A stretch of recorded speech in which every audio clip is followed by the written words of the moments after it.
दोस्तों बात करें तो यहाँ पे वन प्लस ने वन प्लस 13 सीरीज को लॉन्च कर दिया और एक वर्ड बोलना चाहूंगा वन प्लस 13 के लिए।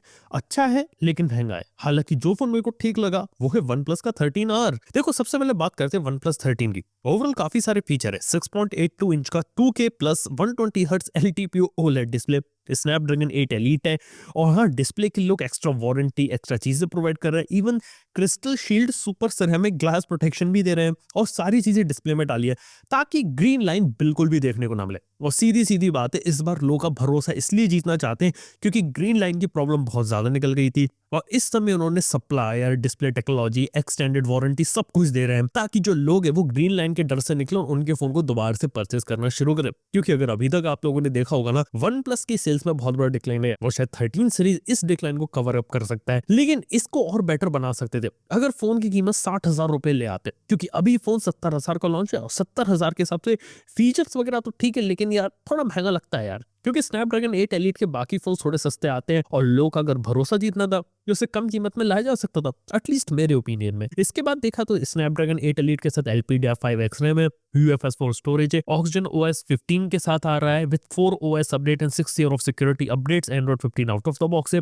50 MP का मेन रियर कैमरा है, इसके साथ ही 50 MP का अल्ट्रा वाइड और 50 MP का 3x टेलीफोटो जूम लेंस भी दी रखा है इन्होंने। और तो यहाँ पे आपको 6000 mAh की बैटरी, 100 वॉट की सुपर वुक चार्जिंग, यहाँ पे 50 वॉट की वायरलेस चार्जिंग, सब कुछ देखने को मिलता है। बस बात यह कि यार 70,000 रुपए थोड़ा सा ज्यादा लगता है और डिस्काउंट ऑफर में लाके भी 65,000 तक आता है। लेकिन अगर 70,000 की जगह से 60,000 का करते और डिस्काउंट ऑफर अगर 50,000 का करते ना, ये बहुत बिकता और जो लोग वन प्लस लेने से कतरा रहे वो लोग भी लेते। हालांकि जो फोन मेरे को यहाँ पे लिटरली काफी अच्छा लगा था वो था यार वन प्लस का 13R के अंदर देखा तो 6.78 इंच का 1.5K AMOLED स्क्रीन है, कॉर्निंग गोरिल्ला ग्लास 7i की प्रोटेक्शन है, स्नैपड्रैगन 8 Gen 3 है, यहाँ पे आपको LPDDR5X की रैम है, UFS 4.0 स्टोरेज है, एंड्रॉइड 15 है, 4 OS अपडेट्स का प्रॉमिस दे रही है, 50 MP का मेन कैमरा, 8 MP का अल्ट्रा वाइड है और हाँ, इस बार 50 MP का 2x टेलीफोटो जूम लेंस भी प्रोवाइड किया है। और ओवरऑल बात की जाए 6000 mAh बैटरी 80 वॉट की सुपर बुक चार्जिंग के साथ है। 42,999 के साथ फोन आता है। मेरे को फोन सही लगता है यहाँ पे क्योंकि इस रेंज के अंदर स्नैपड्रैगन 8 Gen 3 देना बहुत सही है। कैमरास भी सही दे रहे हैं, डिस्प्ले भी सही है और मेरे को लगता है कि 13R लोग ज्यादा प्रेफर करेंगे एज कम्पेयर टू 13 और 13 की कीमत अगर थोड़ी लो होती तो और ज्यादा अच्छा लगता। खैर मेरे कुछ ओपिनियंस थे। इसके साथ ही रिसेंटली पोको ने भी अपना पोको X7 सीरीज को लॉन्च करते हैं जिसके अंदर पोको X7 Pro आता है जिसकी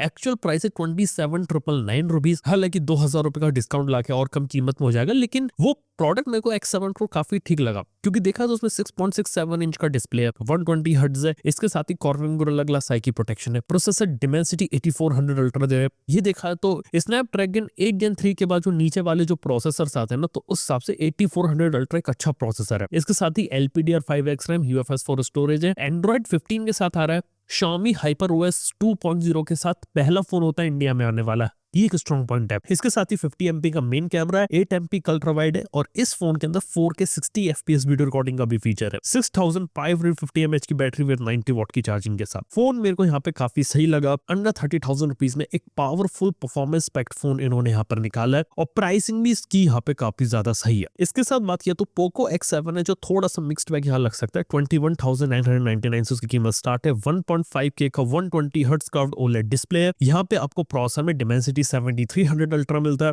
अब अल्ट्रा नाम से इसमें कंफ्यूजन मत होना, ये 7300 काफी हद तक वैसे ही जैसा आपको CMF फोन 1 में मिला था जो 15,000 का मिलता है। तो हाँ यार, परफॉर्मेंस वाइज तो वैसा का वैसा रहेगा, लेकिन हाँ डिस्प्ले थोड़ा सा बेटर उन्होंने कर दिया। इसके साथ ही कैमरास के अंदर उन्होंने 50 MP का LYT सोनिक सेंसर को यूज कर रहे हैं और 8 MP का अल्ट्रा वाइड यूज कर रहे हैं। इसके साथ ही यहाँ पे 5500 mAh की बैटरी और 50 वॉट की फास्ट चार्जिंग को लोग लेकर आ रहे हैं। इस फोन के अंदर आपको एंड्रॉइड 14 ही देखने को मिल रहा है विद HyperOS 1.0। अगर इस फोन में भी एंड्रॉइड 15 आता और HyperOS 2.0 डाल के देते तो ये चीज मेरे को यहाँ पे ज्यादा अच्छी लगती। इसके साथ मैं आपसे ये भी बोलना चाहूंगा कि यहाँ पे ना इन लोगों को थोड़ा और काम करने की जरूरत थी और ये लोग यहाँ पे इसको थोड़ा सा और ज्यादा एग्रेसिव प्राइस पॉइंट पर ले जाते सेम फोन को अंडर 20,000 में, तो वो भी एक सही चीज रहती। खैर पोको ने यहाँ पे भी सही काम किया है और देख के ऐसा लग रहा है कि स्मार्टफोन इंडस्ट्री के अंदर अब धीरे धीरे अच्छे फोन आ रहे हैं। और इससे रिलेटेड में एक और अपनी न्यूज पर आता हुआ आता है कि 90% लोग जो फोन यूज करते हैं ना, उनके लिए वो फोन यहाँ पे सूटेबल है। यानी कि 90% phone are actually good good for the 90% of user, क्योंकि सिर्फ 10% फोन ही होते हैं बेकार और 10% यूजर्स ही होते हैं जिनको फोन के अंदर कुछ ना कुछ अलग या कुछ ना कुछ इंटरेस्टिंग चीजें चाहिए रहती है। लेकिन 90% फोन्स मार्केट में अच्छे आते हैं और ये उन्हीं के कुछ एग्जांपल है, चाहे वन प्लस की बात करें चाहे पोको की बात करें। ये लोग आज के समय में अच्छे फोन्स बना रहे हैं और मार्केट में मैंने देखा है कि जो बिल्कुल ही खराब और घटिया क्वालिटी के फोन्स थे उनकी क्वांटिटी बहुत कम होती जा रही है। हालांकि ऐसा मैं नहीं कहूंगा कि नहीं आते, आते हैं लेकिन कम आते हैं और बिल्कुल ही लो रेंज में आते हैं। और हाँ, कुछ फोन डेफिनेटली ओवर प्राइस रहते हैं, लेकिन क्वालिटी वाइज देखा जाए ना तो फोन्स काफी ज्यादा बेटर हुए पिछले कुछ सालों के अंदर। इसके साथ ही चलिए अगली न्यूज के बारे में बात करते हैं कि क्वालकॉम ने भी नई अपनी स्नैपड्रैगन एक्स चिप को यहाँ पे अनाउंस किया। और जो स्नैपड्रैगन एक्स चिप है ये अफोर्डेबल बनाई गई है, यानी कि जो अफोर्डेबल विंडोज लैपटॉप आते हैं जिनकी कीमत $600 की रेंज में, यानी कि इंडियन प्राइसिंग में लगभग 50,000 रुपए के आसपास। और इसके अंदर आपको देखने को मिलेगा नया 8 कोर चिप 3 गीगाहर्ट्ज की स्पीड के साथ। इसके साथ ही 45 टॉप्स की एआई परफॉर्मेंस लेंगे, जो कि बहुत बड़ी चीज है। स्नैपड्रैगन के लैपटॉप्स अगर आते हैं तो बहुत बड़ी चीज है, क्योंकि 50,000 रुपीज के सेगमेंट में आपको परफॉर्मेंस मिलेगी इंटेल कोर i5 120U जैसे प्रोसेसर की, वैसी एफिशिएंसी, वैसी परफॉर्मेंस वगैरह सब देखने को मिलेगा। इसके साथ ही सबसे बड़ी चीज artificial intelligence on device Microsoft Copilot plus का इंटीग्रेशन। और पिछले साल स्नैपड्रैगन एक्स एलीट आए थे जो कि प्रोसेसर्स काफी अच्छे थे, लेकिन उसके अंदर जो प्रॉब्लम थी कि उनके डिवाइसेस बहुत महंगे थे, 1 लाख रुपए के ऊपर इनकी कीमत जा रही थी और उसके अंदर सॉफ्टवेयर का सपोर्ट अच्छा नहीं था। 2025 में एक्सपेक्ट कर सकते हैं कि ज्यादा बेटर कंपैटिबिलिटी आएगी, ज्यादा एप्स निकलेंगे, माइक्रोसॉफ्ट विंडोज के अंदर भी ऑप्टिमाइजेशन आएगा और स्नैपड्रैगन एक्स सीरीज से ARM वाली प्रोसेसर की जो जंग रहती है ना वो एक लेवल नीचे आएगी तो ज्यादा एक्सेसिबल होगी और शायद बैटरी लाइफ के लिए, परफॉर्मेंस के लिए लोग इसको लेना पसंद करेंगे।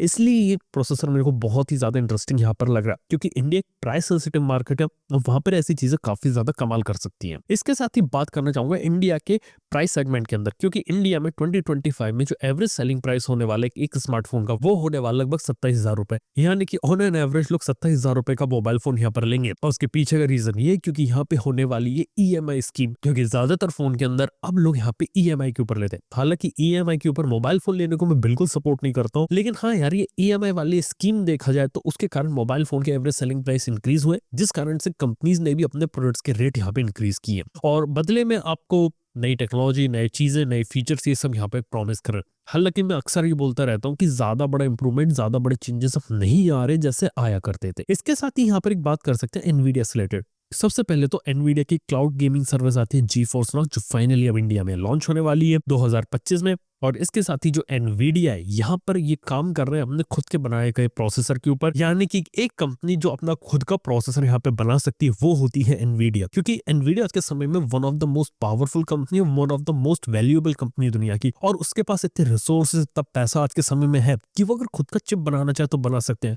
और सीरियसली इंटेल जैसी कंपनी को थ्रेट हो सकता है, क्योंकि इंटेल आज के समय में बैंकरप्सी की हालत पे आ गई है और अगर इंटेल की हालत खराब है, एनवीडिया यहाँ पे काम कर रहा है तो कुछ भी हो सकता है। और जो एनवीडिया के CEO है मिस्टर जेनसन हुआंग, और उन्होंने भी यहाँ पे थोड़ा सा हिंट भी दे दिया। इसके साथ इसकी रिपोर्ट्स हम काफी लंबे समय से सुन रहे थे और हो सकता है कि ARM के डिजाइन के ऊपर ये लोग अपना खुद का प्रोसेसर लें।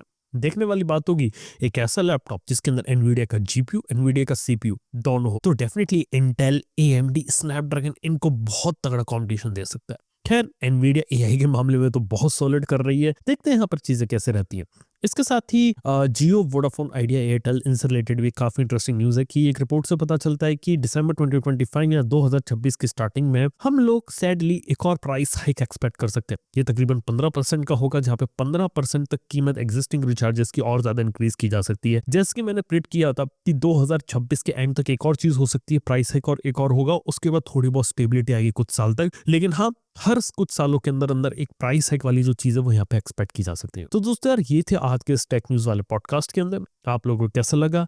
थैंक यू बने रहने के लिए। मैं आप सुनता हूँ अपने अगले पॉडकास्ट के अंदर। Good bye.